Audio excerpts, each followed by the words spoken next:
काल मी रविवार पेठमध्ये गेले होते पाईप क्लीनरचा रिस्टॉक करण्यासाठी आणि त्या ठिकाणी मी पाहिलं की किमतीमध्ये खूप वाढ झाली आहे.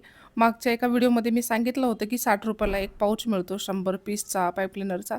पण आता तसं नाही आहे. आता त्याच्या किमतीमध्ये ₹60 चं ₹80 झाले आणि ₹80 अदर ठिकाणी जे राम सुक मार्केटच्या बाहेर जे शॉप आहे तिथं तुम्हाला 90-95 ला पण आहे.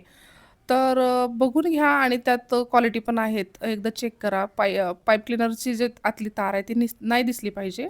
फोम चांगल्या पद्धतीचा असावा आणि जर तुमच्या शहरात मी फक्त पुण्यातलं रविवार पेठेतलं सांगते आणि जर तुमच्या शहरात यापेक्षा कमी किमतीत भेटत असेल, तर नक्कीच तुम्ही रिस्टॉक करा आणि लवकरात लवकर करा. कारण सीझन जवळ आल्यामुळं मे बी ह्याच्या किमतीत वाढ होत चालली आहे.